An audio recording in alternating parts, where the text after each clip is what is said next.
Pour ne rien manquer, abonnez-vous maintenant.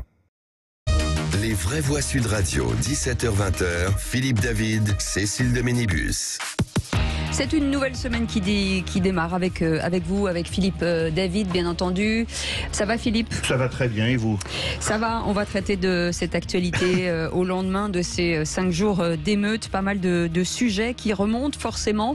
On va en parler avec vous, 0826 300 300. Vous êtes les bienvenus si vous avez envie d'en parler, parce que je sais que beaucoup de gens ont subi ou des dégradations, ou forcément été extrêmement choqués par ce qui s'est passé. Donc on vous attend au standard 0826 300 300. Allez, au sommaire de cette émission, on va revenir sur les attaques contre les mairies. Sont-elles des attaques contre la démocratie, la République, la France ou les trois ? Dans un communiqué, David Lisnard, le président de l'Association des maires de France, appelant à la mobilisation civique des citoyens pour un retour à l'ordre républicain, a organisé un rassemblement ce jour à midi devant toutes les mairies du pays. Depuis mardi, 150 mairies ont été le théâtre de saccages, d'intimidations et d'agressions envers les maires de France. Philippe. Oui, une situation dénoncée par la classe politique. L'ancien président François Hollande affirme que, je cite, « Quand on attaque un maire, on attaque toute la République ». Le porte-parole du Rassemblement national, Laurent Jacobelli, dénonce une horde de sauvages qui veulent nuire à la France. Le maire ciblé par une de ces attaques, Vincent Jeanbrun, maire de l'Haye-les-Roses, a appelé à un sursaut républicain. Alors, est-ce que pour vous, attaquer un maire, c'est attaquer la démocratie, puisqu'il bénéficie de l'imprimature des électeurs? Est-ce que c'est attaquer la République, puisque c'est le mode de gouvernance de la France? Est-ce que c'est attaquer la France, puisqu'il a une écharpe tricolore de notre pays? Ou est-ce que c'est attaquer les trois à la fois? Dans tous les cas de figure, on vous attend au 0826 300 300. Et cette seconde question, faut-il une union nationale face aux émeutes? Et le coup de projecteur des vraies voix à 18h30. On va de nouveau citer François Hollande qui a dit que finalement il fallait appeler à l'unité nationale et au rétablissement de l'ordre républicain. C'est ce qu'il propose pour faire face aux violences qui éclatent depuis mardi dans tout le pays. Le seul principe qui vaille selon lui dans cette période. Philippe. Oui, c'est ce que soutient donc l'ancien chef de l'État. Une union nationale pour soutenir la famille de jeune Naël, pour la justice et un soutien aux forces de l'ordre et aux autorités publiques. Est-ce que pour vous, il faut une union nationale face aux émeutiers? Ou est-ce que pour vous, non? Le principe, c'est ce qu'ont dit certains députés de la France insoumise, ce n'est pas d'appeler au calme, mais d'appeler à la justice. Vous voulez réagir? Vous avez une opinion, vous avez son contraire. Dans tous les cas de figure, un seul numéro, encore et toujours le même, le 0826 300 300. Et sur l'union nationale face aux émeutes, vous dites un grand oui à 55%. Restez en tout cas avec nous jusqu'à 19h. Tout de suite, nos éditorialistes du jour, c'est les vraies voix. Les vraies voix Sud Radio. Philippe Bilger, bienvenue, bon lundi. Bon lundi. Est-ce que vous êtes bien reposé? Parce que je pense que l'actu cette semaine va être J'ai assisté au mariage de ma belle-fille à Tours. Voilà, c'est ça. Il y a eu un petit incident le vendredi soir avec quelques caboulards. Ah, d'accord. Et puis après, ça s'est bien passé. D'accord, elle a pu quand même se marier dans de bonnes conditions. Sans problème. C'est ça. En tout cas, on retiendra cette date importante. Voilà, fondamentalement. Elle connaît déjà 7 ans de bonheur. Voilà. Elle a confirmé par le mariage, donc c'est bien. En général, c'est l'inverse. Ah oui, alors je suis plutôt heureuse d'avoir une bonne nouvelle, parce que dans cette actualité, c'est difficile de les trouver. En tout cas, voilà, vous lui souhaiterez tous nos vœux de bonheur, bien entendu. On lui souhaite tous nos vœux de bonheur, d'ailleurs. C'est pour ça que je me suis permis de vous faire entrer dans mon intimité. Oh là là, j'adore ça. Et celle des auditeurs aussi, vous avez partagé. Merci beaucoup. Virginie Calmels est avec nous, présidente fondatrice de Futura et l'école des métiers du futur. Merci Virginie d'être venue au pied levé. Parce que Virginie, quand je l'appelle, elle vient. Cécile m'appelle, j'annule tout. C'est son côté Wonder Woman, vous l'appelez, elle débarque avec sa combinaison. Ça me rappelle quelque chose, ça. Si tu reviens, j'annule tout. Ça me rappelle un événement. Et puis, un petit nouveau, Régis Maillot, humoriste, essayiste et chroniqueur. Bonsoir, Régis. Bonsoir. Vous parlez de moi tout à l'heure pour j'annule tout, c'est ça? Bienvenue, on est ravis de vous accueillir. Oui, merci, je serai ravi de rentrer dans l'intimité. Moi, j'étais pas au mariage, mais la prochaine fois. Non, mais écoutez, vous pouvez pas tout avoir. On peut pas tout avoir, on peut pas avoir la mariée. Pas tout d'un coup. Oui, rentrer dans l'intimité de Philippe Bilger, ça fait rêver beaucoup de monde. Vous avez déjà un oncle, c'est formidable. Et bien entendu, pour nous accompagner, Patrick est avec nous. Il nous appelle de l'Ariège, de Bélestat. Bonsoir Patrick. Bonsoir Patrick. Bonsoir à toute l'équipe. Bonsoir à tout le monde. Bienvenue, on est ravis de vous accueillir, Bienvenue, Patrick, oui. en vrai voix auditeur. Vous faites quoi dans la vie, Patrick? Écoutez, je suis retraité. Voilà, je suis retraité de l'éducation nationale. Ah bien, alors, vous avez des choses à dire. Vous étiez enseignant? J'étais chef d'établissement. Ah, d'accord. Dans le primaire, le secondaire? Non, secondaire, j'étais principal de collège et puis j'ai terminé ma carrière en tant que proviseur. Oh, dis donc. Mais moi, j'aurais adoré avoir un proviseur comme Patrick. Hein. J'aurais dit vous salut. croyez, au niveau de la voix, vous savez, vous prenez peut-être des risques. Hein, je serais venu vous voir en disant salut Patoche, ça va, ce que je peux... Oui, mon avis, ça n'aurait pas marché. On peut toujours essayer. On n'attend pas Patrick, c'est ça. Il faut toujours tester une fois. Patrick, il va être terrible. Qui c'est qui l'a dit? En tout cas, cher Patrick, on a ravi de vous accueillir. Merci d'être avec nous. Allez, tout de suite, l'actu du jour, écoutez. Oh, la fille aux yeux arranger sa mégalo. Bon anniversaire à Eddie Mitchell qui fête ses 81 ans aujourd'hui. Mais ça n'est pas le seul, écoutez.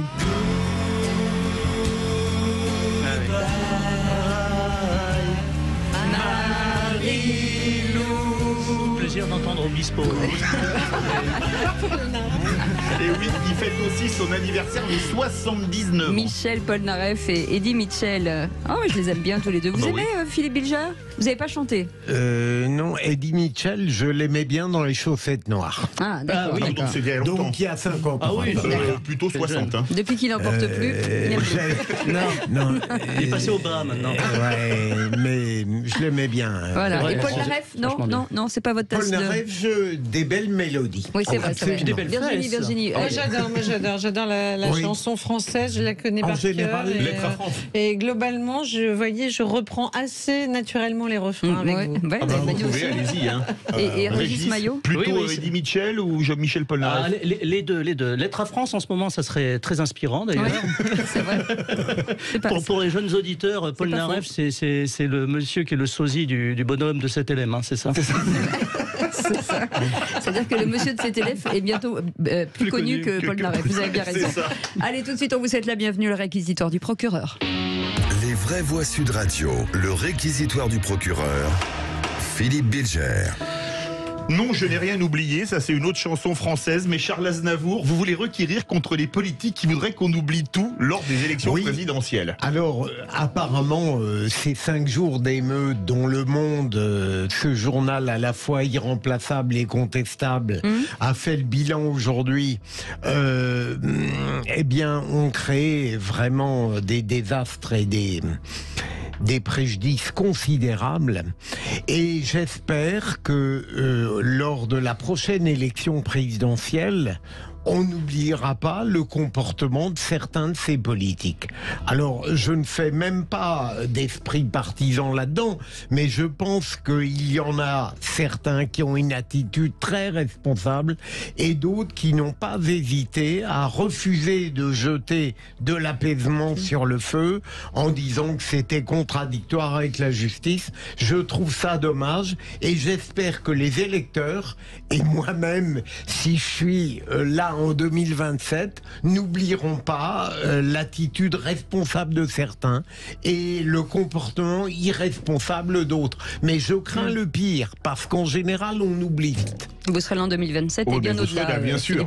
On sait jamais. Virginie Calmels, est-ce qu'il n'y a pas une unité à un moment donné? Je suis totalement d'accord avec ce que vient de dire Philippe Bilger. J'irai un peu plus loin. C'est que je pense qu'il faut citer vraiment de façon claire une attitude totalement irresponsable de Jean-Luc Mélenchon en premier lieu et globalement de la France insoumise. C'est quand même absolument inadmissible. Quand on s'engage en politique, normalement on le fait dans l'intérêt général, pour le bien commun. Là, on voit très bien et que le bien commun a été mis à mal et de façon extrêmement violente. Et je trouve totalement irresponsable et pour moi, je dirais même disqualifiant que des personnes comme ça puissent un jour se présenter à la fonction suprême. Et je suis comme Philippe, je pense qu'il faut surtout ne pas perdre la mémoire et bien le rappeler au moment des échéances cruciales pour notre pays. Régis Maillot. C'est vrai que Alzheimer, c'est une maladie qui touche énormément les politiques. Il y en a qui oublient qu'ils sont de droite ou ils passent à gauche. Mais malheureusement, la France est un pays d'oublieux gouverné par des fâcheux qui s'en souviennent. Ah ben, c'est beau. C'est pas mal. Il démarre bien ce petit. C'est de vous. Bravo. Oui, je m'autocite parce que ça me coûte moins cher. Non, mais c'est très bon. C'est très, très bon. Ça pourrait être du Bilger. Hein. Ouais. Non, mais c'est même meilleur. Ah oui, dans ça, Vous voyez, aucun doute. Quelle vanité. Alors, C'est mon beau-père. Régis Maillot, un compliment comme ça, en moins de 10 minutes, on n'en avait jamais eu. Ah oui. Allez, vous restez Et avec nous. d'emblée, comme ça, c'est Ouais, rare. c'est chaud. Mais après, il ne fera plus rien, vous allez voir, c'est ça le catastrophe. Vous restez avec nous dans quelques instants. On fera un point sur le Tour de France, mon cher Philippe, avec Pascal Chanteur qui Ils sera avec sont un nous. peu en retard, hein. Ça Ah va ouais. être un peu plus tard. Peut-être, a priori. un petit peu plus tard. En tout cas, on en parlera avec Vincent Berthaud et Pascal Chanteur, nos experts en Tour de France. Et puis, si vous l'avez suivi, c'est le moment de réviser.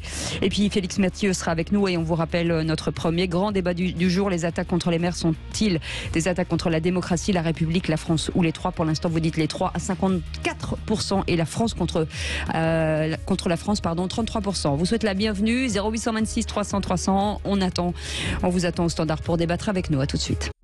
Les vraies voix Sud Radio, 17h-20h, Philippe David, Cécile de Ménibus. Bienvenue les amis, on est ensemble jusqu'à 19h avec Philippe David, mais pas que. On est très bien entourés ce soir. Oui. Et oui, on est bien entourés. Et Virginie Calmels est avec nous. Ça va Virginie? Super. Présidente fondatrice de Futurae, l'école des métiers du couleur futur. Mentalo, Oui, c'est ça. comme c'était l'anniversaire de Louis Michel. Couleur mentalo. Ah, dis donc, Voilà, c'est bien. C'est bien. On va vous, En plus, on va elle sait engager. chanter, Virginie. Bon, n'exagérons rien. C'est quasiment une comédie musicale. Merci. C'était Ouais, mais je juste. trouve que c'est mieux que le vrai. Vous avez raison. Régis Maillot est avec nous, humoriste, essayiste et chroniqueur. Ça va, Régis? Ouais, oui, formidable. Vous êtes en forme? Je suis en forme. Vous êtes bien? Vous êtes heureux? On vous accueille bien? On m'accueille bien. J'attends l'arrivée du Tour de France avec Oui. impatience. Voilà, ça va venir, ça va venir. On essaye, on l'a fait retarder parce qu'on n'était pas en direct et on voulait que ce soit en direct. Philippe Bilger est avec nous, bien sûr, président de l'Institut de la Parole. Et dans quelques instants, on va revenir sur cette première question. Notre grand débat du jour, les attaques contre les mairies sont-elles des attaques contre la démocratie, la République, la France ou les trois? Pour l'instant, vous dites les trois et la France en majorité. Allez, tout de suite, Félix Mathieu est avec nous pour les trois mots dans l'actu. Les vraies voix Sud Radio. Bonsoir Félix Mathieu. Bonsoir tout le monde. Vos trois mots dans l'actu sont maire, claque et débarquement. Des rassemblements de soutien devant les mairies en soutien aux élus après la violente attaque à la voiture bélier contre la maison du maire de La Île-et-Rose ce week-end. Deux claques et au lit, la solution radicale du préfet de l'Hérault pour éduquer les adolescents récalcitrants. Et puis la mort du dernier héros français du débarquement de Normandie, Léon Gauthier, vient de s'éteindre à l'âge de 100 ans. Les vraies voix Sud Radio. Une nette accalmie constatée à l'issue de la 6e nuit d'émeutes. Ce midi sonnait l'heure du rassemblement devant les mairies. Rassemblement en signe de soutien aux élus. Contre-coup de l'attaque à la voiture bélier incendiée ce week-end contre la maison du maire de La Île-et-Rose. Son épouse et ses enfants ont été blessés. Avant ça, c'est la maire de Pontoise qui avait été prise pour cible et blessée dans sa voiture. Une centaine de personnes se sont réunies, par exemple, là où tout est parti, c'est-à-dire à Nanterre, autour du maire Patrick Jarry. Nous continuons d'appeler l'ensemble des habitants dans leur diversité à faire que ces violences qui se sont arrêtées la nuit dernière, nous continuons sur cette voie-là. Nous souhaitons que justice soit rendue pour Naël et que l'appel à cesser les violences et les dégradations lancées par la famille de Naël, et notamment par sa grand-mère, soit entendu et respecté. Patrick Jarry, le maire de Nanterre, du côté de Mont-Saint-Barreul dans le Nord. Ce rassemblement de midi s'est tenu devant une mairie dévastée, incendiée la semaine dernière. L'émotion du maire Rudy Elleguest. On a une vague de soutien qui est incroyable, à la fois des Monsois et de l'extérieur. Et finalement, ce rassemblement assez spontané, parce qu'on n'a pas poussé à ça, on nous encourage finalement depuis 3 jours. C'est absolument énorme, de partout, d'ailleurs au-delà même de la ville, à l'extérieur, la région, même nationalement, quoi. On reçoit vraiment des soutiens de partout. Ça fait chaud au cœur parce que mes agents en ont besoin. Des propos recueillis par l'agence France Presse. Le 3e occupant de la voiture conduite par Naël s'est présenté ce matin à 11h devant l'inspection générale de la police nationale, ce afin d'être auditionné par la police des polices.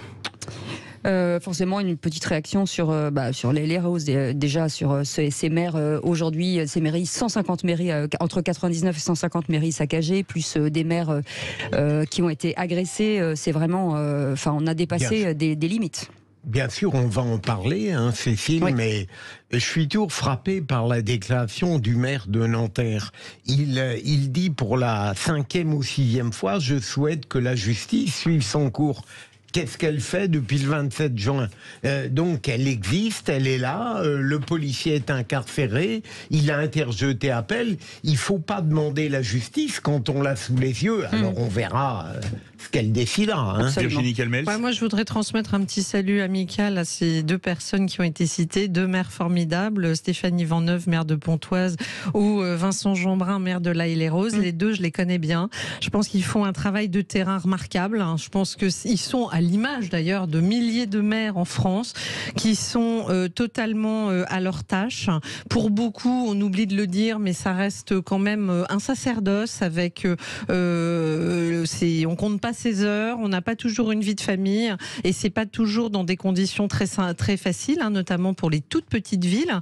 Et je trouve qu'ils sont aujourd'hui les symboles, on en reparlera tout à l'heure, mais des symboles de gens à qui il faut rendre hommage peut-être un peu plus souvent pour leur efficacité sur le terrain. Et je crois que ce rassemblement leur a fait beaucoup de bien parce qu'ils ressentent quand même qu'heureusement il y a des citoyens qui les valorisent, qui sont en soutien et qui sont même en amitié par rapport à ce qu'ils viennent de vivre. L'un comme l'autre ont quand même été blessés. Hein. On est sur des choses vraiment inouïes. Régis Maillot. Oui, c'est vrai qu'on s'émeut régulièrement à chaque élection de la désertion des urnes, mais je crois bientôt qu'on va devoir s'émouvoir du manque de candidats, parce que plus personne aura envie d'avoir des fonctions et des responsabilités, notamment dans la mairie. Donc la démocratie perd des deux côtés. Deuxième mot, claque, avec la méthode radicale du préfet de l'Hérault pour éduquer les enfants. Désolé, ça me fait rire. Oui, des propos étonnants de la part d'un haut fonctionnaire, le représentant de l'État pour le département était l'invité ce matin de nos confrères de France Bleu Hérault et il réagissait à ces scènes d'émeutes, de pillage dans tout le pays depuis la semaine dernière. Le préfet de l'Hérault, Hugues Moutou, qui ne mâche pas ses mots sur les méthodes à employer selon lui pour corriger les enfants difficiles. Une éducation, ça commence à la naissance. Oui, mais vous savez, moi je vais vous dire franchement, vous savez bien que dans certains quartiers, il y a d'abord, il n'y a pas de certains quartiers, il n'y a pas d'effet culturel. Quand on a des enfants, on met au monde des enfants, on s'en occupe dès la naissance. Si effectivement, dans les 12-13 premières années, ces enfants sont élevés comme des herbes folles, il ne faut pas s'étonner qu'à 12-13 ans, on les voit caillasser des véhicules de police ou piller des magasins. Moi, je vais vous dire quelque chose. Je sais qu'en 2019, le Parlement a interdit la fessée. Mais très franchement, de vous à moi, si demain vous attrapez votre gamin qui descend dans la rue pour brûler des véhicules de police, ou les caillasser des pompiers, ou piller des magasins, la méthode c'est quoi? C'est 2 claques et au lit. Le préfet de l'Hérault qui évoquait notamment le cas d'un adolescent de 14 ans arrêté en train de piller un magasin de Montpellier en compagnie de son beau-père. Un bel exemple familial. Ouais. Alors bon, pour autant, beaucoup s'étonnent après cette sortie de voir un représentant de l'État critiquer des lois votées par le Parlement et de défendre des méthodes éducatives considérées désormais comme illégales. Est-ce que finalement c'est pas l'adorable Edwige Antier ne fera pas comprendre? Oui, non mais est-ce que quelque part l'enfant roi avec qui votre gamin il pille, vous devez rien lui dire parce que c'est l'enfant roi? Est-ce qu'on n'en voit pas toutes les limites aujourd'hui? Alors je parle même pas du beau-père qui va piller avec. Hein. Bien sûr, non, mais là on a vraiment... Il y a des familles qui sont catastrophiques dans l'éducation, d'autres qui font ce qu'elles peuvent. On ne peut pas toujours mener l'enfant dans le droit chemin qu'on souhaite. Hein. Moi j'ai envie de saluer ce préfet parce que effectivement il va être immensément critiqué pour avoir osé parler de la fessée. La réalité, moi je suis mère de famille, c'est qu'à un moment donné, on est tous obligés de réfléchir à des moyens d'éducation qui passent aussi par des sanctions. Alors effectivement, la fessée était peut-être pas le meilleur des moyens. Moi, j'ai préféré des petites tapes sur les mains parfois à mes enfants. Mais le sujet n'est pas là et je pense qu'il faut pas être au premier degré de ce qu'il vient de dire. Ce qu'il a voulu dire, je crois, c'est qu'au fond, ras-le-bol de l'enfant roi, ras-le-bol du post-68ardisme, de il faut interdire d'interdire et ras-le-bol de penser qu'on n'a même plus le droit de corriger ses enfants. Comme la fille de Jean-Jacques Goldman l'a très bien dit, psychologue. Évidemment, je ne prône pas la violence, mais en revanche, il faut des sanctions vers ses enfants, sinon ils se croient tout permis. Régis Maillot. Oui, je tiens à préciser à nos auditeurs que c'est l'interdiction de la fessée pour les enfants, pour les adultes, c'est encore autorisé. Je sais qu'on est dans une société un petit peu liberticide et qu'on nous enlève les petits bonheurs du quotidien. Régis, j'ai été très vilaine aujourd'hui. Régis, vous connaissiez les goûts de Philippe David? Je m'étais renseigné sur sa page Wikipédia, évidemment. Non, je vous confirme. Cécile a été très vilaine aujourd'hui.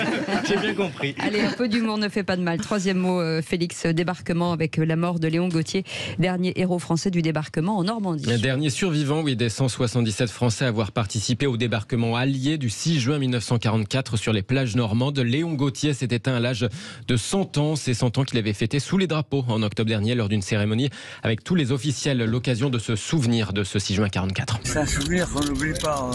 C'est la plus mauvaise chose qu'on peut voir, c'est une guerre. Parce qu'on tue les gens en face, ils n'ont jamais rien fait. Les autres font une famille, des enfants. Et tout ça pour arriver à quoi? Le mémorial de Caen vient d'annoncer sa disparition. Né en 1922 à Rennes, Léon Gauthier avait rallié Londres et le général de Gaulle en juin 40. Il était le dernier membre donc de ce commandant Kieffer, 177 fusiliers marins français qui avaient débarqué sur les côtes normandes. Le président Macron lui rend hommage dans un tweet. Un hommage national aussi va lui être rendu en Normandie. Merci beaucoup, cher Félix. Mathieu, vous restez avec nous dans un instant. Les attaques contre les maires sont des attaques contre la démocratie, la République, la France ou les trois. Qu'en pensez-vous, vous? Est-ce que vous pensez que c'est inadmissible? Certains responsables politiques pour l'instant ne disent pas le contraire. 0826 300 300, on a envie de vous entendre sur ce sujet. On vous attend au standard et on vous attend jusqu'à 19h avec Philippe David. À tout de suite. Les vraies voix Sud Radio, 17h-20h, Philippe David, Cécile de Ménibus. Ils sont beaux, ils sont chauds, ils sont tout frais, nos éditorialistes du jour. On les sort du four. Ils sont chauds comme des baraques à frites. Philippe Bilger est avec nous, président de l'Institut de la Parole. Virginie Calmels, présidente fondatrice de Futurae, l'école des métiers du futur. Et Régis Maillot, humoriste, essayiste et chroniqueur. Et vous, au 0826 300 300, on a toujours Patrick, notre retraité de l'éducation nationale qui sera avec nous, bien entendu. Allez, bienvenue. Tout de suite, le grand débat du jour. Les vraies voix Sud Radio, le grand débat du jour. Après quelques jours d'émeute, des criminels ont attaqué ma maison avec une voiture bélier, une voiture qu'ils ont visiblement volée. Un procédé d'une rare violence pour attaquer le domicile du maire de l'Haye-les-Roses. Ses enfants étaient là, sa femme a été blessée en voulant sauver ses enfants en bas âge. C'est pas que la maison qu'ils ont attaqué, puisqu'en fait à partir du moment où la lumière s'allume à l'intérieur de la maison, puisque ma femme est réveillée, ils continuent. Et même avec la lumière, ils commencent à faire des tirs de mortier. On parle de tentative d'assassinat. Casser pour casser, répandre la terreur, attaquer les élus, essayer de mettre en danger la République. Jamais j'aurais imaginé mettre en danger ma femme, mes enfants, parce que j'étais engagé au service des habitants. Et depuis mardi, les violences urbaines s'enchaînent et ciblent les élus de la République avec l'attaque à la voiture bélier qui a visé ce week-end le domicile du maire de l'Haye-les-Roses dans le Val-de-Marne. La classe politique dénonce une attaque sur toute la République et des actions qui veulent nuire à la France, Philippe. Oui, Vincent Jeanbrun, le maire visé par l'attaque à la voiture bélier, appelle à un sursaut républicain. Écoutez ce qu'il a dit. On a tous un morceau de République en soi. Le président de la République, il peut pas faire tout seul. Les ministres non plus. Le maire, il peut pas dans sa commune tout faire tout seul. Chaque citoyen a sa responsabilité et peut faire un petit quelque chose. Chacun prend sa part. Et si chacun prend sa part, alors la République se renforce. Attaquer un maire, est-ce que c'est s'en prendre à la démocratie, à la République, à la France ou les trois? On vous pose cette question, puisqu'un maire, il bénéficie du suffrage démocratique, il représente la République et il représente aussi la France. La preuve, il y a le drapeau tricolore sur les mairies. Vous pensez que c'est une attaque contre la démocratie, la République, la France ou contre rien du tout? Ou les trois? Venez nous le dire au 0826 300 300. De toute façon, pour l'instant, c'est plus les trois, 53%, et la France à 32%. Notre invité, Éric Ménassi, président des maires de l'Aude et coprésident du groupe de travail sur la gestion des risques de l'AMF, l'Association des maires de France. Bonsoir, merci d'être avec nous en direct. Merci d'avoir accepté notre invitation. D'abord, un tour de table sur ces attaques contre les maires. Philippe, la République, la France, la démocratie ou les trois? Justement, Cécile et Philippe, on pourrait faciliter la réponse en disant que les trois sont concernés. Et je pourrais même dire, vous êtes très aimable de créditer ces gens qui attaquent les mairies d'une sorte de dessein politique, parce qu'on pourrait considérer que c'est simplement des malfaisants qui décident de s'en prendre à tout ce qui est officiel. Mais s'il fallait répondre, et il faut le faire, précisément à votre interrogation, je dirais que l'attaque des mairies, et c'est une donnée très intéressante par rapport aux émeutes de 2005. Eh bien, je dirais qu'elles attaquent à la fois la République, qui est la forme que prend la démocratie chez nous, et la France, bien sûr, avec la présence du drapeau français. Je laisserai de côté, si vous le permettez, la démocratie. Donc, encore une fois, si ces malfaisants ont un dessein politique, j'insiste là-dessus parce que je crois qu'il ne faut jamais sous-estimer la bêtise, à mon avis, et la méchanceté. Mais je dirais qu'en effet, c'est la République et la France qui sont attaqués parce que ce sont des symboles très forts de notre pays. Virginie Calmels, vous qui avez été maire adjointe dans une grande ville, Bordeaux. Je souscris totalement à ce que vient de dire Philippe Bilger. Je pense que c'est un peu les trois, mon général, mais les deux tout particulièrement. Et peut-être y a-t-il quand même un dessein derrière tout ça, de déstabilisation de nos démocraties, et j'irais même un peu plus loin quand même, avec pourquoi pas de l'ingérence étrangère. On a tous été un peu choqués quand même que l'Algérie s'immisce dans le deuil de Naël. Mais j'y vois, moi, une deuxième explication qui est un refus de l'autorité. Quand j'étais gamine, les filles voulaient devenir maîtresses d'école, les garçons voulaient devenir policiers ou gendarmes. Ou pompiers. Ou pompiers, voilà. Et je pense que si c'est une explication qui vaut ce qu'elle vaut, mais je crois qu'il y avait une figure d'autorité, de respect. C'était un peu ceux qui avaient l'autorité, et quand on est enfant, on respecte l'autorité. Contrairement à ce qu'on croit, tous les pédopsiles disent il faut un cadre pour les enfants. Il faut justement pas les laisser grandir comme des herbes folles, comme disait tout à l'heure le préfet. Et je pense qu'aujourd'hui, on est très clairement dans une attaque de l'autorité et de toutes les figures qui sont censées incarner l'autorité. Il me semble que les maires font partie de cela. Les policiers, quand même, on n'a jamais vu ça. Là encore, quand j'étais gamine, on avait, entre guillemets, ce qu'on appelait la peur du gendarme ou la peur du policier, même quand on était un honnête citoyen, mais on faisait toujours attention, notamment sur même le kilométrage en voiture. Aujourd'hui, on sent qu'il y a un rejet de l'autorité, et ça pose, à mon avis, une question fondamentale, mais on y reviendra, sur l'éducation. C'est ça. Régis Maillot. Alors, attaque contre démocratie, République ou la France, ou les trois. Oui, bon, les trois, ce sont ces trois entités qui sont au mieux inconnues, au pire ONI, donc grosso modo. Mais oui, je souscris, il y a ces gens-là qui disaient on n'arrête pas la connerie. Là, il y a un grégarisme dans la connerie, c'est-à-dire les réseaux sociaux font que s'il y en a un qui dit tiens, c'est le truc con à faire, hein, pour être simple, eh ben tout le monde va faire la même chose. Donc c'est un petit peu ce danger, quoi, parce que j'ai pas le sentiment qu'ils intellectualisent beaucoup cette question, hein. Ils le font par bêtise grégaire. Notre invité Éric Ménassi, président des maires de l'Aude et coprésident du groupe de travail sur la gestion des risques à l'Association des maires de France. Je rebondis sur ce que dit Virginie Calmels. Est-ce que c'est un problème d'autorité? J'ai envie de dire des maires MAIRE et des maires MERE aussi. Oui, bonsoir à tous. Bonsoir. Vous m'entendez bien? Très bien. Écoutez, moi je vous écoute attentivement depuis un petit moment. Moi j'ai envie de vous dire que les trois qualificatifs sont bons. J'ai envie de rajouter, c'est aussi un problème humain, parce que lorsque vous êtes victime d'une attaque, comme l'a été notre collègue récemment, c'est aussi l'homme qui est attaqué, parce que derrière tous les maires, vous en doutez, c'est une évidence, il y a souvent des familles, il y a des enfants. Et lorsque vous êtes victime de ce genre d'attaque, il y a un vrai traumatisme pour les proches qui sont à côté de vous. Et je crois qu'il faut le souligner. Moi, je suis très inquiet parce que donner des éléments factuels, tout le monde peut avoir des tas d'exemples. Moi, je crois que notre société, depuis des décennies maintenant, est en perdition sur certains domaines. Peut-être l'éducation, peut-être aussi l'autorité.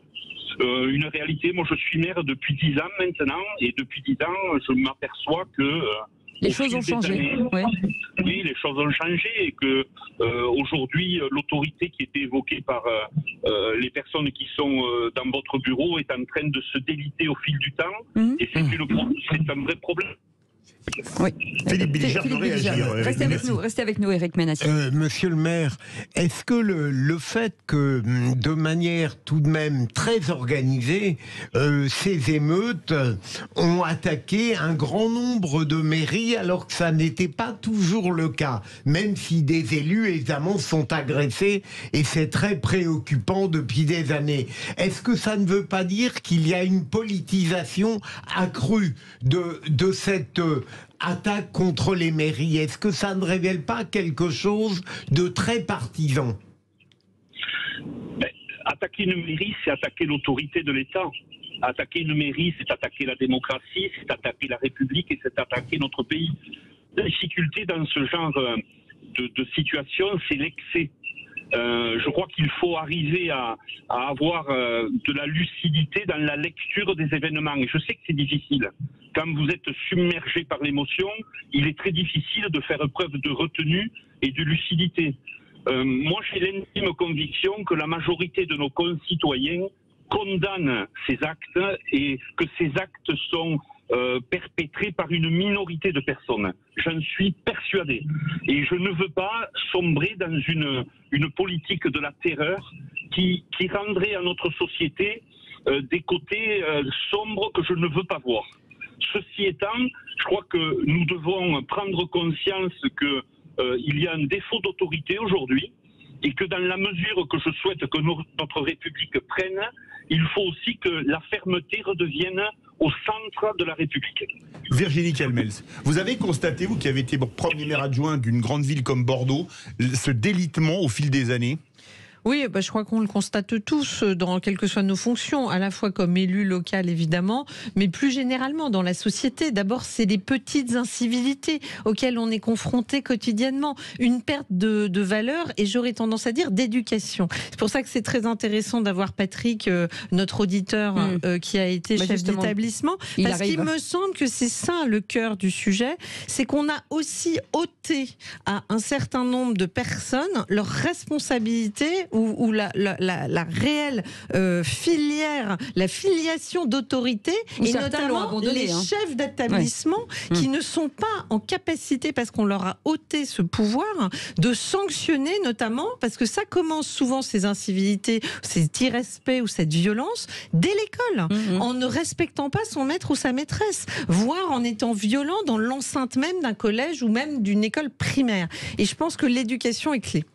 0826 300 300, la réponse. Patrick, vous êtes avec nous? Oui, je suis avec vous. Alors forcément, écoutez, on a envie de se tourner vers vous, c'est sûr. Moi, j'étais un chef d'établissement qui était, l'inspection académique, j'étais qualifié d'un principal terroriste. Effectivement. Je vous explique, parce que moi, toute transgression était suivie d'une sanction. Bravo. Voilà. Et s'il fallait faire des conseils de discipline, dans ma carrière, j'en ai fait 105. Ça ne m'a jamais dérangé. Ça ne m'a jamais dérangé de faire des conseils de discipline. Le problème des chefs d'établissement, c'est que le pouvoir, nous l'avons. Nous pouvons faire des choses. Seulement, la hiérarchie horreur des vagues. Celui qui amène le problème devient le problème. Oui, mais est-ce qu'il est normal que vous deviez vous substituer aux parents? C'est-à-dire que c'est pas à vous d'éduquer les enfants non plus. Mais à ce moment-là, il faut changer le nom, il ne faut plus l'appeler éducation nationale, il faut l'appeler instruction publique. Mais je suis tout à fait d'accord avec vous. Je suis tout à fait d'accord avec vous. L'éducation dépend d'abord des parents. Voilà. Philippe, quand on dit que les enfants, ce que disent les psys, qu'un enfant ça s'élève entre 0 et 4 ans et qu'après ça devient compliqué, on l'a entendu. C'est très vrai, mais je n'ai pas envie d'aller au secours des parents négligents ou même parfois gravement fautifs, mais il faut bien voir que lorsqu'on aime passionnément les enfants et qu'on cherche à les éduquer correctement, ça demande un investissement, j'allais dire même mental constant. Et donc, il y a des parents qui démissionnent, et j'ajoute, on en a déjà parlé il y a quelque temps, je suis très compatissant pour les parents au sein des familles où ce sont les enfants qui font la loi. Combien de parents démissionnent parce que ce sont les enfants qui deviennent des parents théoriques. Et ça devient extrêmement préoccupant. Régis Maillot. Oui, alors est-ce que c'est uniquement une question d'éducation, parce que l'éducation positive, etc., c'est quand même beaucoup des théories dans des quartiers un peu chics, plutôt bobos, l'éducation, bonjour, merci, au revoir déjà, oui, peut-être. Je suis basique, mais... Ça, c'est important, mais oui. ce qu'on dénonce souvent, le laxisme, on le voit plutôt dans le côté Montessori. Donc il y a peut-être d'autres explications que l'éducation. Il y a peut-être une envie d'être... il y a une violence aussi de la société, une violence des images, une violence des réseaux sociaux, des jeux vidéo, qui font que tout est très simple. Éric Ménassi, Philippe David, je reprends un verbatim de Jean-Luc Mélenchon qui dit « Tout le monde est responsable d'une situation qui est d'abord une maltraitance sociale géante dans certains quartiers de notre pays ». C'est épuisant de responsabiliser en permanence les uns et les autres sur le comportement de certains. C'est épuisant d'avoir des donneurs de leçons qui n'ont jamais les uns et les autres pratiqué au quotidien le rôle d'un élu local. Je crois qu'il faut faire preuve d'un peu de retenue et d'humilité. Être au quotidien dans le monde rural ou dans le monde périurbain, c'est être confronté à une réalité, c'est pas être confronté à des idéologies ou à des dogmes politiques. Je vous assure que ce qui exaspère le plus les élus locaux aujourd'hui, c'est autant les incivilités qui n'ont cessé d'augmenter que ces théorèmes dictés par certains hommes politiques. C'est épuisant, je vous assure, épuisant. Virginie Calmels veut réagir. Oui, moi j'ai salué ce que Éric Dupond-Moretti a dit, justement, en disant attention, maintenant, il va falloir aussi que les parents soient responsables de leurs enfants et voire payent, parce que derrière, ça, je le salue. Mais d'un autre côté, je trouve quand même qu'on a trop dit, c'est aux parents d'élever leurs enfants, en oubliant que c'est là qu'il y a les plus grandes inégalités sociales. Et moi, je reste convaincue qu'on a la chance de naître dans des familles où on vous apprend la notion du bien et du mal, et où, certes, c'est beaucoup d'investissement, mais au moins vous entendez qu'il faut se lever dans le bus devant une personne âgée ou qu'on dit bonjour et merci. Et vous avez des familles où on ne va pas le dire. Et donc, c'est pas un débat de bobo chic dans bourgeois. Moi, je crois que c'est le contraire. Alors, je ne sais pas si c'est aux professeurs de le faire parce qu'ils ont déjà beaucoup à faire, mais pourquoi pas imaginer, comme dans les écoles catholiques, vous avez des gens qui viennent enseigner le catéchisme, et bien dans les écoles de façon obligatoire, des gens qui viennent enseigner l'instruction civique, le bien vivre ensemble, le fait de dire qu'on dit bonjour, on dit au revoir, on n'abîme pas le bien public, et surtout peut-être de remettre au centre de l'éducation le fait qu'il y a des règles, et déjà connaître ces règles. De se lever quand le professeur arrive. Entre autres, mais ça peut paraître anecdotique. Regardez les trottinettes et les vélos, ils ne s'arrêtent pas au feu rouge. Il va bien falloir à un moment qu'on remette des règles dans notre société. Éric Ménassi, quand on voit, et souvent les maires nous le disent, que finalement, même les citoyens eux-mêmes sont souvent agressifs, et on ne parle pas de jeunes, on parle d'adultes, souvent agressifs avec les maires. Avec les maires, on les interpelle, on les engueule, ce qui n'était pas le cas avant. Aujourd'hui aussi, il y a une espèce de violence chez l'adulte. Pour reprendre une phrase du président de l'AMF, les maires sont des praticiens du quotidien. Nous prenons une trentaine de décisions quotidiennement. Ces décisions, elles partent de la décision de la plus anodine à des décisions d'urbanisme. Aujourd'hui, quand je vous disais dans mon propos que la société s'était bloquée, radicalisée, on a une vraie agressivité, vous avez raison, même chez les adultes, qui viennent en mairie parce qu'ils ne comprennent pas une décision. Aujourd'hui, les élus locaux, que font-ils? Ils essaient d'appliquer l'intérêt général. Et par définition, l'intérêt général n'a jamais été une addition d'intérêt particulier. Jamais. Éric Ménassi, en 30 secondes, vous êtes président des maires de l'Aude. Dans l'Aude, il y a des grandes villes comme Carcassonne et Narbonne et beaucoup de petits villages. Est-ce que c'est la même chose dans les villes ou encore dans les petits villages? Il y a des petits villages de 15-20 habitants dans l'Aude. Non, évidemment, aujourd'hui, la ruralité a d'énormes problèmes, mais la ruralité n'a pas été confrontée à des incivilités aussi fortes qu'on a pu avoir dans les grandes villes ou les villes moyennes, si c'était votre question. Oui. Évidemment qu'il y a un décalage important. Aujourd'hui, dans le département de l'Aude, les villes les plus impactées par ces nuits particulièrement agitées sont les villes de Carcassonne et les villes de Narbonne. Oui, les deux plus grosses. Bien sûr. Les deux plus grandes villes.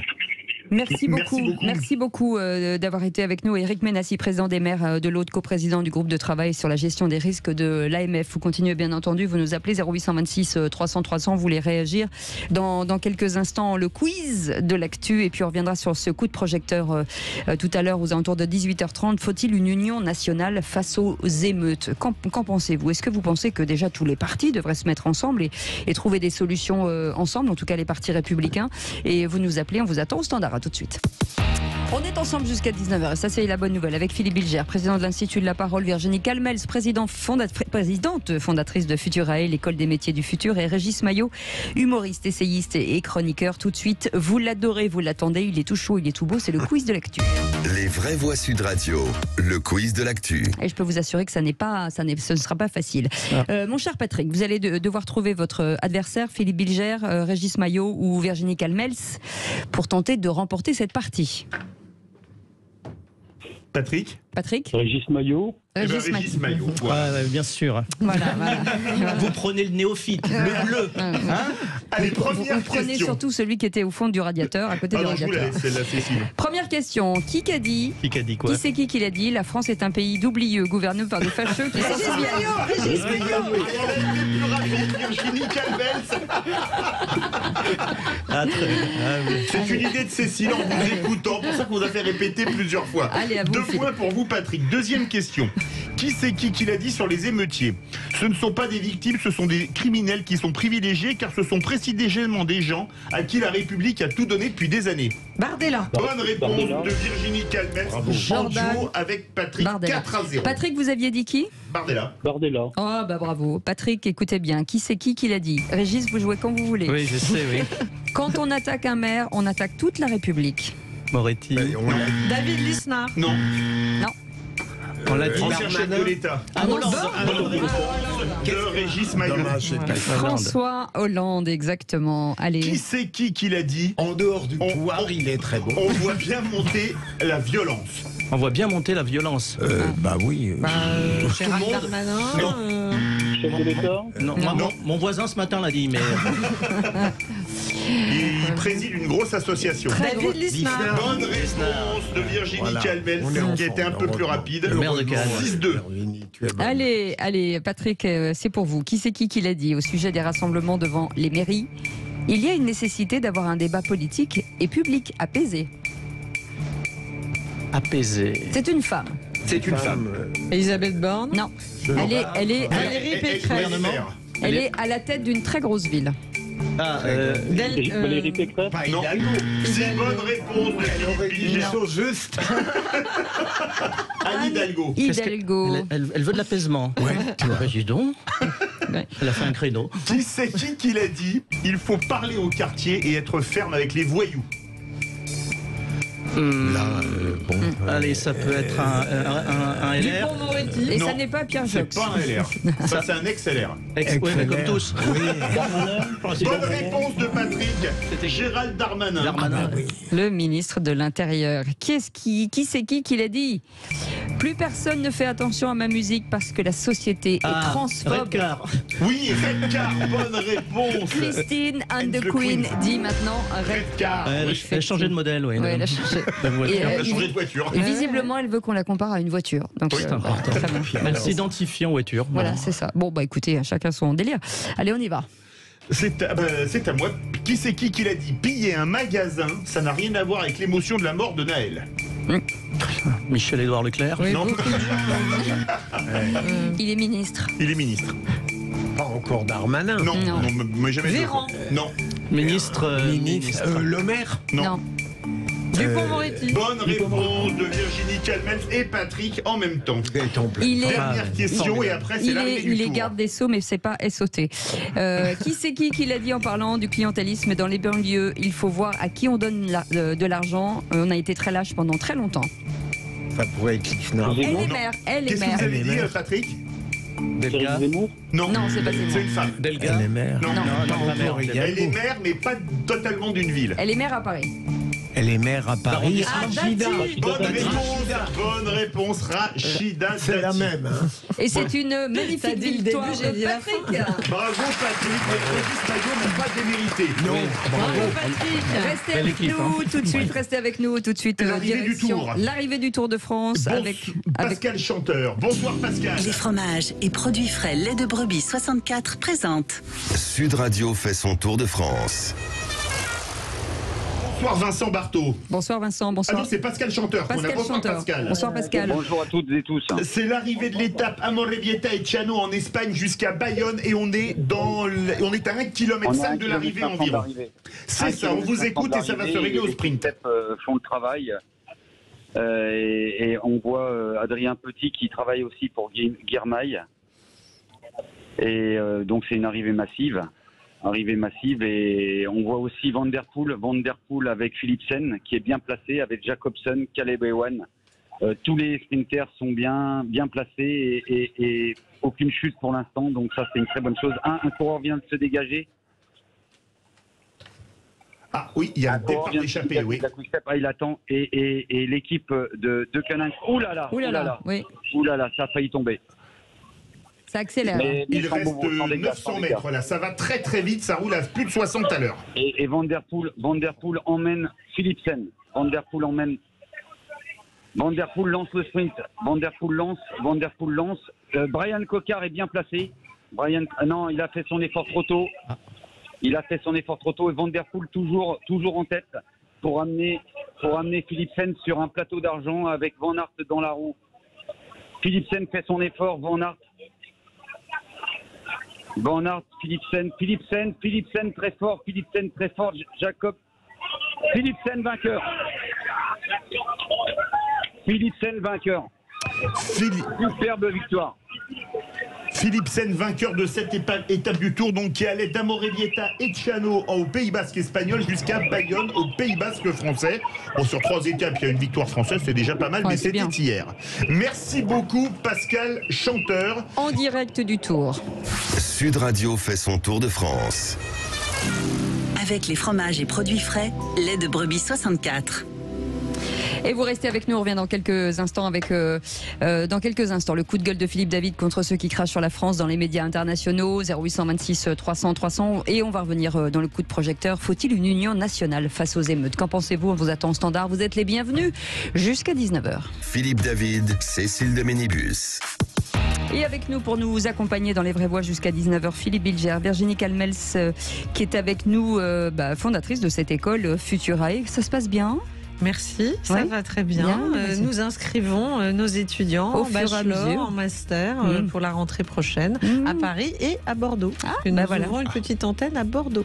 C'est une bonne nouvelle. Régis Maillot aussi. Ça va, Régis Maillot? Présent, écoutez. Vous partez à Avignon? Exactement. Dans quelques jours, je vais au festival Off d'Avignon. Parce que le IN, je suis trop habillé pour être là-bas. Il vaut mieux qu'on ne vous voit pas. Exactement, voilà.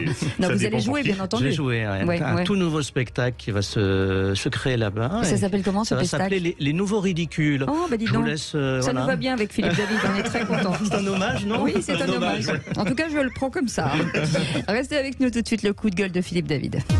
Les vraies voix Sud Radio. Et ce coup de gueule, Philippe, contre ceux qui crachent sur la France dans les médias internationaux. Oui, Cécile, inutile de dire que les images des émeutes, pillages, saccages tournent en boucle sur les chaînes de télé du monde entier. Et c'est un désastre pour l'image de notre pays, un an après le fiasco de la finale de la Ligue des Champions, Real Madrid-Liverpool au Stade de France. Un désastre aussi pour notre économie, puisque les annulations de réservations par les touristes étrangers se multiplient depuis le début des émeutes. Pourtant, certains en profitent toujours pour cracher sur la France dans les médias internationaux. Rokhaya Diallo en a profité pour faire la tournée des grands-ducs des médias anglo-saxons, avec CNN et The Guardian pour les anglophones, Die Zeit et Deutsche Welle pour les germanophones. Comme si ça ne suffisait pas, Juan Branco, dont l'ego est si peu surdimensionné qu'on ne peut pas affirmer qu'il a le melon, mais la pastèque génétiquement modifiée, est allé, lui, sur Channel 4, chaîne britannique, pour expliquer, entre autres, je cite, que tout le monde en France est conscient que la France est un pays de ségrégation. Que Juan Branco et Rokhaya Diallo en soient convaincus, d'accord. Que tout le monde en France le soit, certainement pas. Car rappelons que nous sommes un pays qui est parmi les plus généreux avec les étrangers du monde, fussent-ils clandestins, notamment avec l'aide médicale d'État. Alors, Je me permets de rappeler, non, c'est pas fini, à Rokhaya Diallo, né à Paris de parents gambiens et sénégalais, qu'elle est une star des médias en France, et à Juan Branco, né en Espagne d'un père portugais et d'une mère espagnole, Espagne où il a passé une partie de son enfance, d'être un avocat de renom et une autre star des médias, dans ce pays qui est tellement ségrégationniste qu'il permet à ceux qui se donnent le mal de travailler à l'école et après l'école de réussir. La preuve par eux et par tant d'autres. Pour conclure, je rappellerai une simple formule de politesse. On ne crache pas dans la main qui vous a nourri ou qui vous nourrit, quelles que soient ses origines. Et voilà. Et bing, et rebing, Philippe Bilger. C'est juste, Philippe, mais en dehors de ce qu'il y a de très préoccupant, c'est si ces deux-là crachent, comme vous venez de le dénoncer, il y a certains pays qui diffusent une image aujourd'hui très négative de la France à partir de ce qui s'y passe, et ça n'est pas complètement absurde. C'est ce que j'ai dit. Vous l'avez dit, mais je préfère le répéter, comme ça on comprend. Virginie Calmels. Non, mais je suis d'accord avec ce que vient de dire Philippe Bilger. Je pense que, attention, aujourd'hui, on voit qu'il y a quand même des ennemis de la France qui profitent de cette situation qui est désastreuse pour nous tous, pour nous affaiblir ou pour essayer de donner une mauvaise image, voire pour instrumentaliser certaines personnes qui sont sur notre sol, qui sont français, mais qui ont d'autres origines. Et là, ça pose question. Parce que le vivre ensemble, c'est justement l'intégration de toutes ces personnes. Je pense que la France n'est pas raciste, bien au contraire, mais je pense malheureusement qu'il y a des ennemis de la France qui sont à l'extérieur. Régis Maillot. Oui, je suis un peu étonné parce qu'habituellement, cracher sur la France à l'étranger, c'est souvent Fox News qui le fait aux États-Unis, et je savais pas que Rokhaya Diallo voulait postuler pour être sur Fox News. Mais elle est déjà dans d'autres médias américains. C'est ça. Allez tout de suite le top clic. Les vraies voix Sud Radio, c'est le Top Clic. Et rebonsoir Félix, en ce jour de rassemblement devant les mairies, le maire de l'Haye-les-Roses partage une vidéo de son retour dans sa maison incendiée. Sa maison qui se trouve à quelques mètres d'une école. En rentrant à mon domicile, j'ai eu le droit à un comité d'accueil particulièrement chaleureux, écrit le maire Vincent Jeanbrun. Comité chaleureux des élèves laïciens, écrit Vincent Jeanbrun. Monsieur le maire, il est vivant, crient les élèves. Ça donne du baume au cœur. Les mots m'échappent. Merci à eux, ajoute le maire de l'Haye-les-Roses avec un smiley qui représente une petite larme d'émotion. Alors au-delà de cette scène, des débats beaucoup plus clivants agitent encore les réseaux ce soir. On a par exemple aussi les hashtags cagnotte en top tendance, mais aussi le hashtag GoFundMe complice. En cause le fait que la cagnotte de soutien aux policiers ait dépassé celle destinée à la famille de Naël. Par exemple, la députée écologiste Sabrina Sebailly écrit 995 000 €, c'est la somme levée à cette heure pour le policier actuellement en détention provisoire pour homicide volontaire. C'est complètement indécent. Il faut fermer sans attendre cette cagnotte, écrit cette députée écologiste. Une autre députée Europe Écologie Les Verts, Sarah Legrain, renchérit. Le million collecté en soutien du meurtrier de Naël est comme un contrat mis sur la tête de la jeunesse de nos quartiers populaires. En tête des top tendances ce soir sur Twitter, en tout cas, on trouve toujours le prénom Naël en première position. Sarah Legrain est députée LFI. LFI, veuillez m'excuser. C'est pour ça. Non, mais c'est pour ça que absolument, une réflexion, Philippe Bilger, sur ces cagnottes. C'est intéressant. D'abord, on ne connaît pas l'issue de la procédure d'instruction, on verra pour le policier. Et d'autre part, Mediapart dit évidemment que cette cagnotte est indécente comme d'autres. Ce qui m'intéresse, c'est de voir tout de même, c'est une sorte de référendum in vivo. On atteint à l'heure actuelle, je crois, 900 000 € pour le policier, et alors que pour Naël, il y a 100 000 €. On peut trouver ça scandaleux, mais ça révèle l'état du pays tout de même, l'opinion générale. Certains lui opposent la cagnotte. Je ne sais pas si vous vous souvenez de Christophe Détinger, qui était le boxeur qui avait frappé un gendarme et qui, à l'époque, avait été fermé. Mais je trouve que c'est triste que, encore une fois, des élus ne fassent pas preuve de davantage de responsabilité et de compassion. Parce que derrière un policier, il y a un homme, une famille, et pardon, mais personne ne peut croire dans ce triste événement qu'il l'a tué sciemment. L'enquête est en cours, mais ce qui est certain, c'est que lui, il était dans l'exercice d'une fonction où peut-être a-t-il pas eu les quelques dixièmes de seconde de OK, mais de là à aujourd'hui parler d'indécence alors que je crois qu'il est père de famille. Je veux dire, il se retrouve incarcéré. Il a une famille qui a dû déménager parce que la folie actuelle fait que l'identité et l'adresse a été mise sur les réseaux sociaux. Enfin, moi, je crois que ça émeut la France entière et qu'effectivement, il y a des gens qui veulent aussi montrer, qui soutiennent à un moment donné un policier dans l'exercice de sa fonction face à quelqu'un dont, une fois encore, la mort ne peut que toucher tout le monde, mais qui était quand même un multirécidiviste de la conduite sans permis, avec refus d'obtempérer et prenant le risque, puisqu'il grillait des feux rouges, de tuer lui-même d'autres gens. Il a failli renverser un cycliste. Que n'a-t-on dit, rappelez-vous, dans l'affaire Aleno? Que n'a-t-on dit à ce moment-là? Donc, selon qui commet le crime, à ce moment-là, il y aurait deux poids, deux mesures. Moi, je pense que ça traduit, comme vient de le dire très bien Philippe Bilger, une sorte de référendum de l'opinion aujourd'hui. Eh ben oui, elle est favorable, au fond, à préserver celui qui a exercé sa mission. Et Régis, il vous reste pas du tout de temps, mais vous pouvez réagir. Moi, je suis contre les cagnottes. Je préfère les cadeaux personnalisés. Oui, voilà. Voilà. Vous restez avec nous. On reviendra dans quelques instants avec ce coup de projecteur des vraies voix. Ça fait du bien de l'avoir, Régis Maillot, parce qu'au moins ça nous détend un petit peu dans cette actualité bien lourde. Pour faire face à ces violences qui éclatent depuis mardi dans tout le pays, François Hollande a appelé à l'unité nationale et au rétablissement de l'ordre républicain. Qu'en pensez-vous? D'abord, est-ce que c'est possible? Est-ce que vous êtes d'accord avec cette proposition? 0826 300 300. On vous attend au standard, on est ensemble.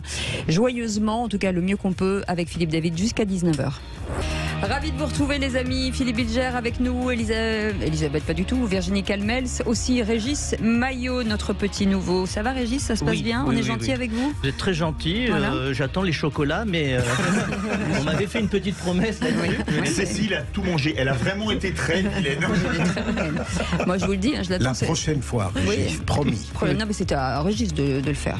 Enfin, c'est vrai, mais quand vous êtes invité chez des gens, vous avez complètement raison. Voilà. On vous envoyez des fleurs le lendemain ou avant de venir. C'est la tradition. Ça me coûtait un billet. Voilà, c'est ça. Et attention, pas un petit bouquet, un truc un coup qui, waouh, un coup d'éclat, quoi. Vous savez. Allez, tout de suite le tour de table de l'actu des vraies voix. Encore ces stupides actualités. Ça dépend de la masse d'informations. Quand il a rien à dire, il dit rien. Il n'a pas été élevé chez les porcs, excusez-nous. Le tour de table. De l'actualité. Et Philippe Bilger voulait revenir sur la cagnotte pour le policier incarcéré qui a atteint ce matin près de 900, près d'1 million d'euros. On peut le dire. Si vous le permettez, je viens de dire ce que j'en pensais. Je trouve que ça n'est pas une honte. On est tout de même libre à partir du moment où quelqu'un a l'idée de créer une cagnotte pour le policier, de donner de l'argent si on le souhaite. La comparaison entre la cagnotte pour Naël et celle pour ce policier montre, comme Virginie vient de le confirmer aussi à l'instant, qu'il y a une sorte de sondage in vivo, à tort ou à raison, les Français, certains Français considèrent qu'il est plus normal de donner quelque chose pour un policier, même incarcéré, toujours présumé innocent, il ne faut pas l'oublier, on répète ça à chaque fois que...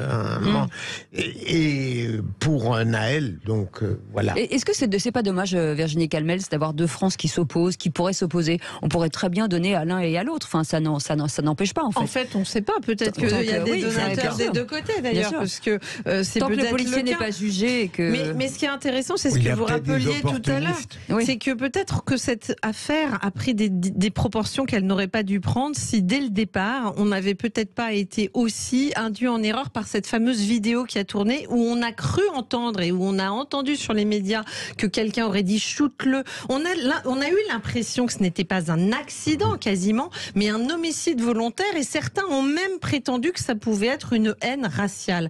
Et finalement, on va peut-être avoir l'impression dans toute cette affaire que c'est un triste accident parce que il a accéléré, peut-être ne voulait-il pas le faire, et parce que le policier a eu son arme qui n'a pas eu la bonne trajectoire et il ne voulait pas tuer. Et donc moi je suis assez favorable effectivement à ces ces cagnottes qui montrent du soutien à des familles qui sont endeuillées d'un côté comme de l'autre, parce que le policier n'est pas mort, mais il est quand même incarcéré et sa famille doit déménager. Et socialement, c'est difficile. Je rebondis sur ce que vous dites, puisque selon l'IGPN, les policiers en cause n'ont pas crié « je vais te mettre une balle dans la tête », n'auraient pas crié et shoot-le, mais plutôt coupe et les mains derrière la tête. Voilà ce qu'a dit l'IGPN. C'est quand même très différent. Très différent. Et donc ça n'est pas une menace, ce serait une sommation. Donc.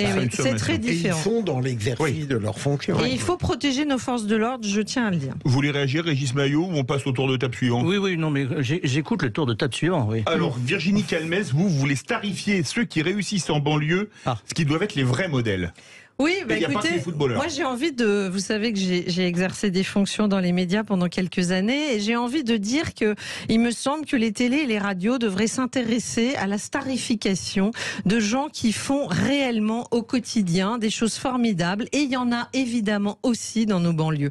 Alors, il y a plein de choses qui s'y passent. Moi, je fais partie d'une association dont je suis administratrice qui s'appelle Quartier d'affaires, qui a été montée par Aziz Seni, pour montrer que oui, il faut développer l'entrepreneuriat et le développer dans les territoires politiques de la ville, et qu'il faut, me semble-t-il, starifier ces personnes. Moi, j'en ai par exemple chez Futurae dans mon école qui font le choix de travailler le soir pour se payer des études en bachelor ou en master, et qu'il faut que quand ils rentrent dans leur banlieue, ce soit eux les stars, ceux qui demain vont aller travailler dans des magnifiques entreprises parce qu'ils auront donné du temps et de l'énergie et du travail.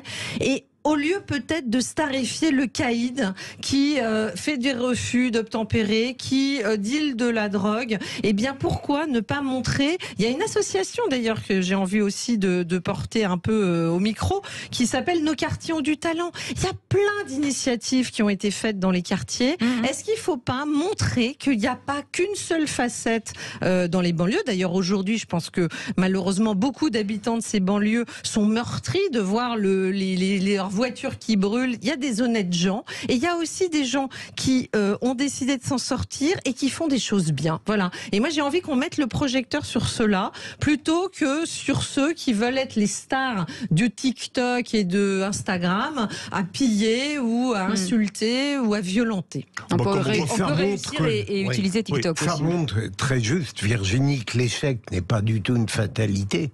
Bien sûr.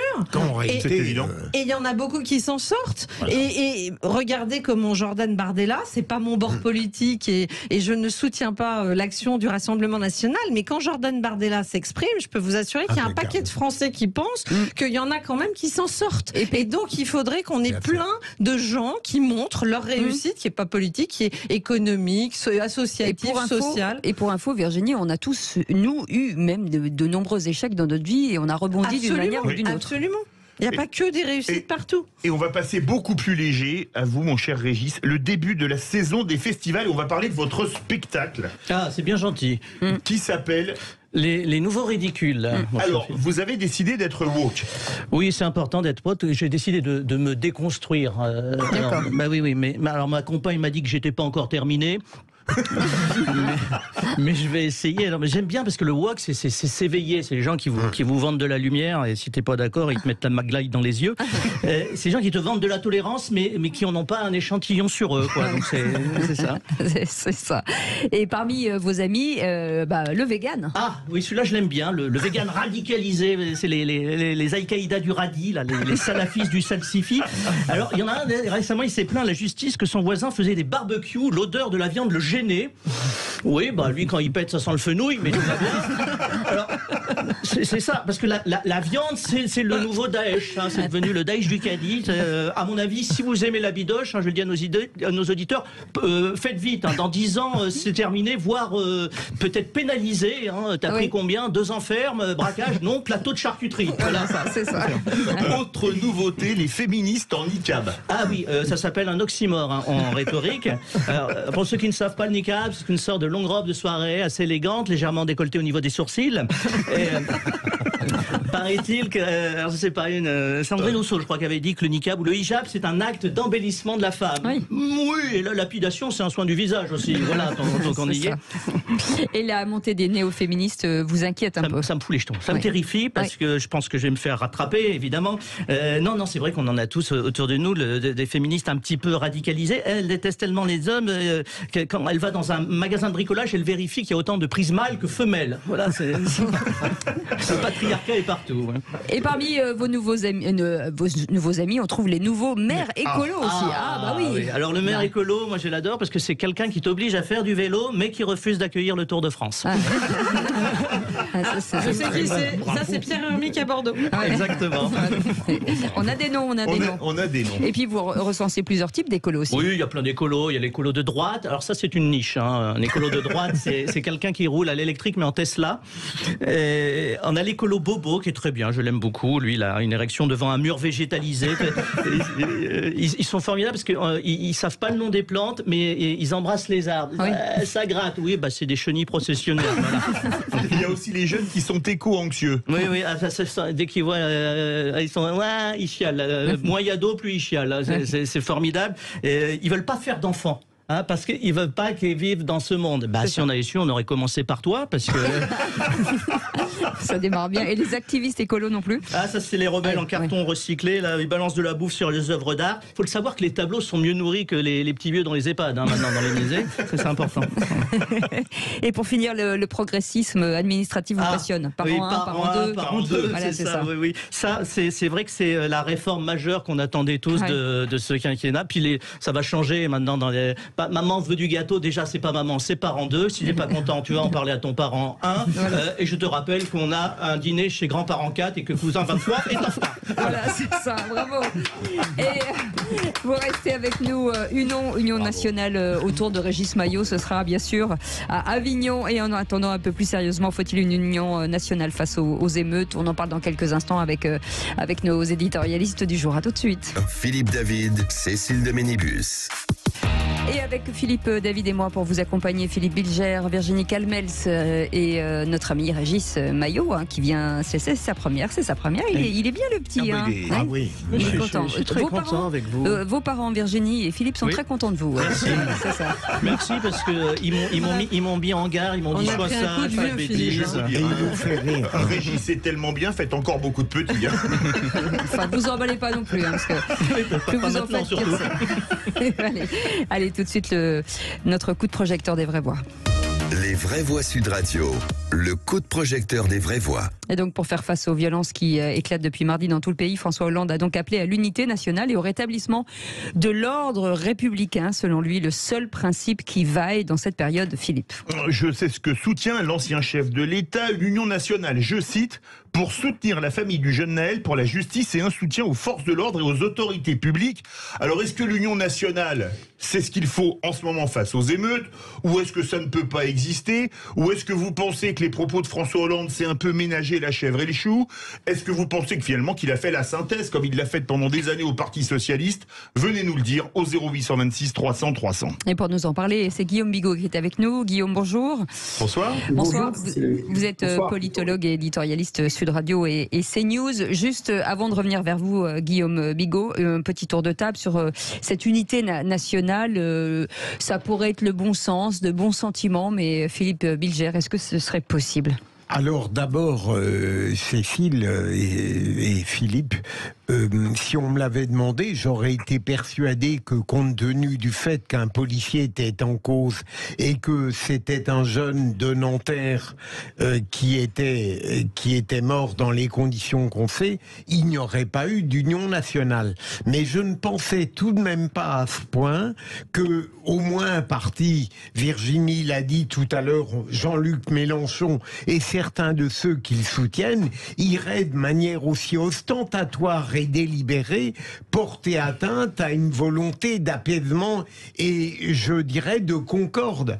Parce que même le Parti socialiste, sur ce plan, a été correct. Même Marine Tondelier a dit tout de même, il est souhaitable que, lorsqu'elle a vu la tentative d'assassinat de la famille du maire. Donc, François Hollande a raison, mais en réalité, la question que vous posez est, j'allais dire, tardive. Elle n'a, d'une certaine manière, elle n'a plus de sens parce que l'union nationale qu'on aurait pu attendre n'a pas eu lieu, n'a pas plus lieu, et donc en réalité ça s'apaise un petit peu à l'heure actuelle. Elle n'aura pas davantage lieu après, puisque elle n'aura plus lieu d'être.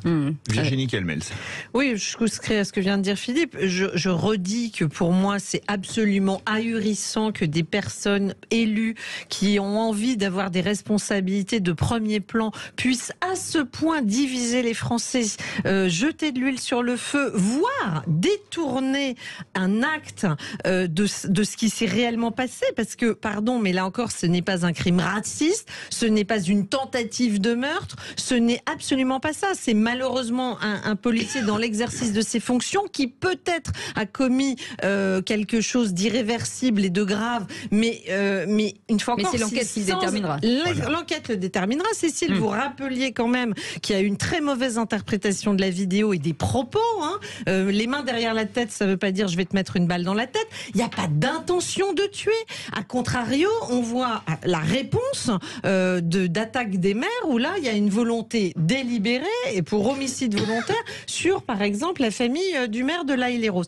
Donc, on est en train de tout mélanger avec une gauche radicale qui, pour moi, est devenue un danger public. Donc oui, bien sûr que l'union nationale paraît être de mise dans n'importe quelle situation. Je veux dire, on voit bien que c'est gravissime ce qui se passe. On est tous malheureux de voir les images partout en France. Donc on se dit qu'on a quand même des gens extrêmement dangereux qui attisent des feux et qui sont pour moi des irresponsables. Ça c'est le premier temps. Deuxième temps, est-ce qu'il faut une union nationale derrière cela? Eh bien moi, je fais partie de ceux qui pourtant ont considéré qu'il fallait que la droite se reconstruise, qu'il fallait offrir des alternatives, que je n'étais pas du côté de ceux qui ont rallié Emmanuel Macron. Mais aujourd'hui, je le redis, je pense qu'on ne peut pas avoir 4 ans pour rien. Je pense qu'il faut à un moment donné que sur des choses aussi graves, aussi urgentes, on voit bien que l'embrasement des banlieues, c'est aujourd'hui, mais ce sera peut-être à nouveau demain ou après-demain. Il faudrait, de mon point de vue, que ce que j'appellerais des hommes et des femmes de bonne volonté se rassemblent au-delà des clivages politiques. Quand j'entends à Bernard Cazeneuve, je pense qu'il a un avis intéressant sur ce qui peut se passer en banlieue, y compris chez les LR et ainsi de suite, pour forcer le gouvernement à prendre des décisions courageuses. Et j'ai bien aimé le changement de pied de Dupond-Moretti ce week-end, donc je tenais à le dire. Maillot. Oh, l'union nationale, c'est un peu une arlésienne de tout temps, comme donc mettre d'accord des gens qui ont fait un principe de désunion, finalement un principe de gouvernance ou d'opposition politique. C'est un peu une chimère. C'est utopique. Oui, à mon sens. Oui. Ouais, l'union nationale, c'est comme discuter de dopage dans le Tour de France. Tout le monde est d'accord sur le principe, mais en coulisses, ça fonctionne pas. Yves, Guillaume Bigot est avec nous, politologue et éditorialiste sur Sud Radio CNews. Forcément, quand François Hollande jette ça, c'est aussi une façon de reprendre la parole, mais est-ce que c'est une phrase ou en tout cas c'est une proposition qui peut apaiser? Il n'a pas dit que ça, il a dit également que ce qui se passait dans les banlieues, et maintenant c'est sorti des banlieues, c'est toutes les émeutes, ça n'avait rien à voir avec l'immigration.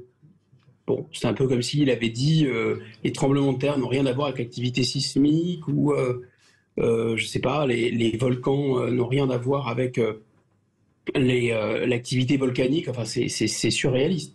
Donc, je pense que dans tous les moments graves de l'histoire de France, on a très envie, nous les citoyens, que nos dirigeants se rassemblent par-delà les clivages. On a très envie d'une union sacrée, parce qu'on sent bien tous que l'heure est grave. On a vraiment envie de ça. Mais ça veut dire que quoi? Ça veut dire qu'il fait encore du déni aujourd'hui? C'est ça que vous voulez dire, que c'est du déni? Mais c'est une formule assez lapidaire d'Einstein. On connaissait Einstein sur des sur des équations un peu plus compliquées que ça, mais je crois qu'il a raison quand il dit ce n'est pas les gens qui ont créé les problèmes qui vont pouvoir les résoudre. Si l'union sacrée, si l'union nationale, c'est vraiment un moyen de faire encore 5 minutes, monsieur le bourreau, de prolonger des solutions qui n'en sont pas, qui non seulement n'en sont pas, mais ce sont les politiques qui nous ont amenés là où on en est.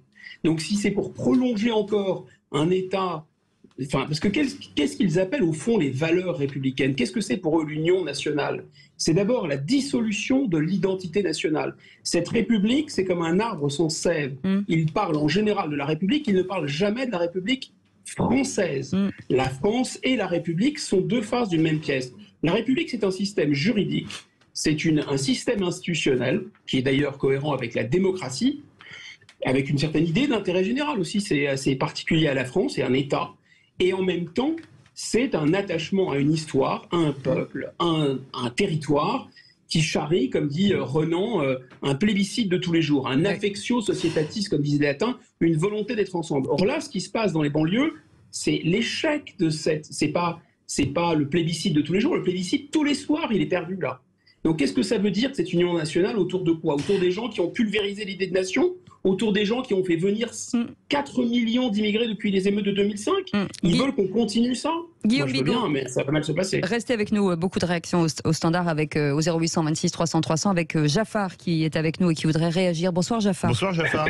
Bonsoir. Bienvenue. Bonsoir à vous. Vous nous appelez du Gard. Voilà, je suis très honoré. Bonjour à la France. Et bonjour, quand je dis aux Français, ça veut dire tout le monde. Hein. Oui. Voilà, c'est vraiment, je suis très honoré. Je vous écoute. On vous écoute, vous vouliez réagir, Jaffar.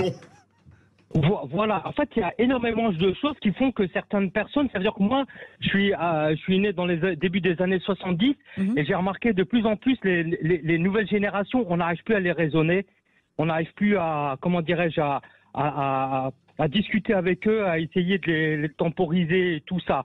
Et je pense aussi l'éducation joue beaucoup dedans, parce qu'en fait les parents n'osent plus, ne les tient plus. Vous voyez, le fait aussi que les parents ils savent que moi j'ai un enfant, il sait très bien que si je lui mets une torgnole, s'il fait des bêtises, il peut aller à la police, il peut porter plainte. Vous voulez faire quoi dans ces cas-là? Oui, c'est ce que certains papas disent aussi, que effectivement quand il est réprimande, voilà, c'est ça. Voilà. Et en fait, par moment, il y a certaines mesures, certaines lois qui sont pas bien réglées, je dirais. Vous voyez, des fois, on jette un peu le bébé avec l'eau du bain. Vous voyez, voilà. Donc en fait, il faut pouvoir réprimander son gamin dans la limite du raisonnable. Mais je dis pas qu'il faut s'amuser à taper son gamin. Je veux dire, il faut aussi qu'on puisse avoir... il faut remettre de l'autorité, quoi qu'il arrive. Remettre de l'autorité. Voilà, c'est ça, réinstaurer de l'autorité. Restez exactement ça. Restez avec nous, Jaffar. Patrick, 0826 300 300. Patrick de l'Ariège, vous vouliez réagir aussi. Une union nationale, oui, non? De toute façon, je dirais un sursaut national, c'est évident. Seulement, comment réaliser une union nationale avec un parti qui tient des propos inadmissibles? Et s'il appartenait à notre bord politique, je pense que les sanctions auraient été autrement plus sévères que je dirais qu'une réprobation. Vous parlez de LFI, vous dites que s'ils avaient été à droite, ça aurait fait scandale. Ah ben oui, nettement, oui. Je pense qu'on aurait même parlé d'interdiction du parti. On va rester avec nous, Patrick, on va réagir sur ce que vous dites. En fait, Cécile, Philippe, l'union nationale, à la supposer politiquement souhaitable, elle est techniquement impossible. Parce qu'en réalité, elle imposerait qu'on soit prêt à regarder le réel et le factuel tels qu'ils sont. Oui. On n'admet même pas que Naël a un certain nombre de signalements judiciaires très préoccupants. Et de l'autre côté, bien sûr, pour certains, le policier est présumé coupable.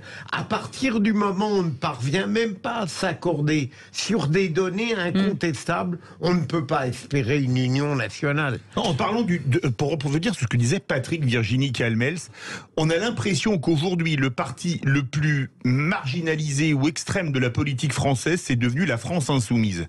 C'est vrai ou c'est pas vrai? Notamment là, quand on voit les derniers sondages, Jean-Luc Mélenchon s'effondre par rapport aux réactions des politiques depuis le début des violences. C'est rassurant. Je pense que les Français, dans leur grande majorité, traduisent dans les sondages que malheureusement, il s'est mis en dehors des règles républicaines. Regardez, ça fait des années qu'on se demande si le Rassemblement national, avant Front National, est un parti républicain ou pas. Mais aujourd'hui, le parti le plus anti-républicain de France, c'est celui de Jean-Luc Mélenchon.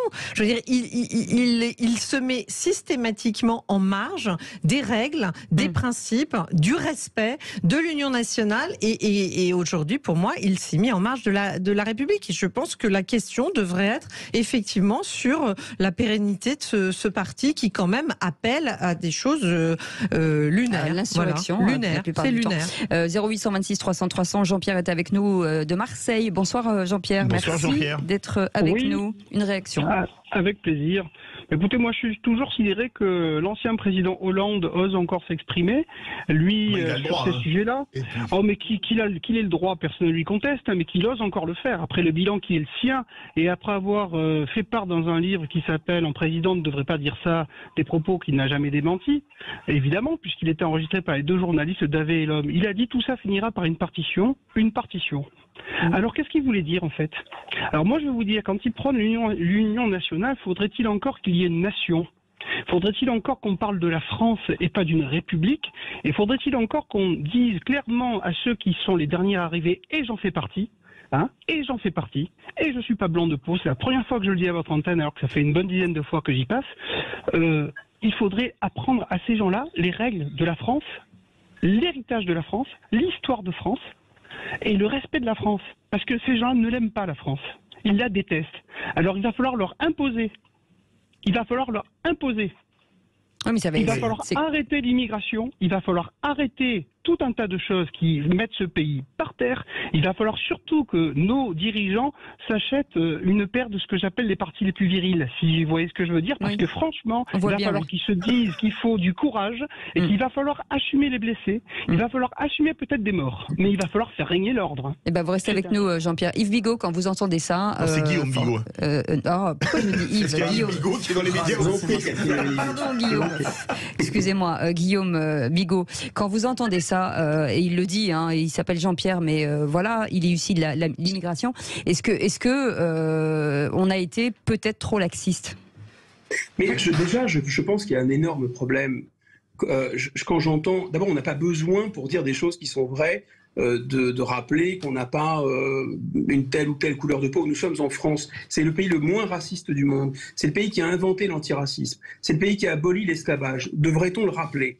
C'est un pays sur lequel, au fronton de nos édifices publics, il y a liberté, égalité, fraternité. C'est ce qui nous fonde, c'est ce que nous sommes.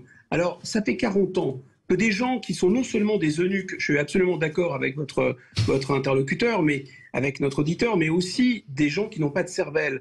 Ça fait 40 ans qu'ils, par lâcheté, par tremblote, en fait, auto-accusent des Français préventivement, chargent les Français, en fait, d'une espèce de xénophobie, d'une espèce d'amalgame, d'une espèce de détestation de l'autre, d'une espèce de mépris, qui est celui, malheureusement, d'une bonne partie de l'immigration qui arrive de zones réislamisées. Ils ramènent une version assez intégriste et stupide de leur religion qui a été réinventée dans les années 80-90 dans ces régions.